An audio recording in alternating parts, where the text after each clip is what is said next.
মন্দিরা আবার আমেরিকা যাচ্ছেন কবে? আমেরিকা তো আমার যাওয়ার কথা, কারণ নীলচক্র অনেক পর রিলিজ দিচ্ছে।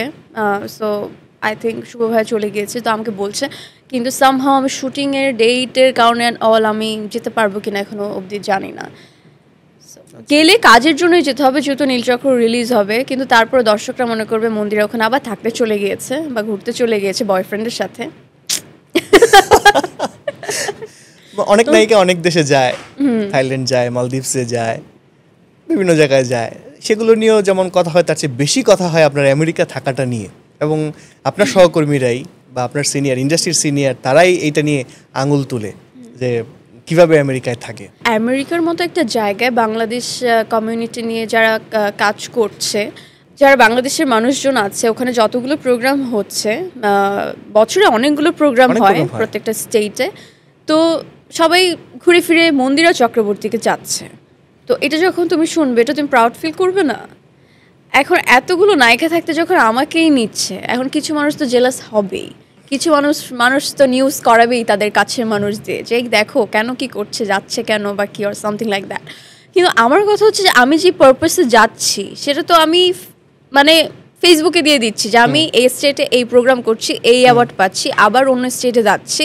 তো এটা আমার মানে দেয়া, মানে পাবলিক অলরেডি দেখছে। কিন্তু তারপরেও যখন এরকম কথা ওঠে যে এতদিন থাকছে কেন, যাচ্ছে কেন, আসছে কেন, এত কিছু কিভাবে কি, or something, I really don't know এই টাইপের কথা কেন ওঠে। মানে প্রশ্নগুলো অবান্তর, তাই বলবেন? অফকোর্স অবান্তর, কারণ এটা একটা একদম নর্মাল কমন সেন্স যে একটা আর্টিস্টকে যখন আপনি কোথাও নিয়ে যাবেন, তো তার যাওয়া আসা থাকা খাওয়া পুরাটাই আপনার উপর ডিপেন্ড করছে, রাইট? এটাই তো হয়ে আসছে, এটাই হয় বেসিকলি।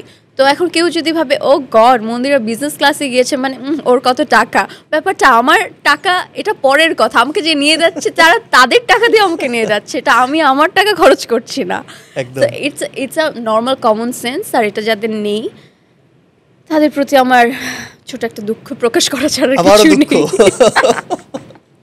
তাদেরকে সুবুদ্ধি দিক, এটাই দোয়া করবো আমি। আপনি খুলনার মেয়ে, খুলনার ছোটবেলার একটু গল্প শুনি। ছোটবেলা থেকে অবশ্য খুলনায় খুব বেশি দিন কাটাননি। না, খুব বেশি দিন না, আমি মানে যাওয়া আসার মধ্যে সবসময় থাকতাম আমি।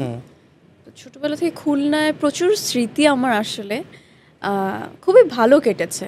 মানে থাকে না যে যদি আমাকে কখনো কেউ বলে যে তোমার জীবনে যদি পাস্ট থেকে তুমি যদি কিছু চাও, তুমি কি চাবে, আমি বলবো যে আমার ছোটবেলা আমি চাই, মানে এত সুন্দর ছিল আমার ছোটবেলা। আচ্ছা, এখন কি জীবনটা সুন্দর না? এখনও সুন্দর, কিন্তু তখন আসলে এখনের যে কাজের প্রেশার, একটা চিন্তা ভাবনা, নিজের জন্য চিন্তা, ফ্যামিলির জন্য চিন্তা থাকে না, বড় হলে তো দায়িত্ব বেড়ে যায়, কিন্তু তখন তো কোনো দায়িত্ব ছিল না, একদম বিন্দাস, যা মন চায় তাই করছি, ঘুরছি ফিরছি, মানে এক্সট্রা কোনো দায়িত্ব নেই। জীবনটা খুবই সুন্দর ছিল, খেলাধুলা করতাম, নাচ করতাম, প্রচুর স্টেজ প্রোগ্রাম করতাম, তো এইভাবেই আমার সময় কেটেছে।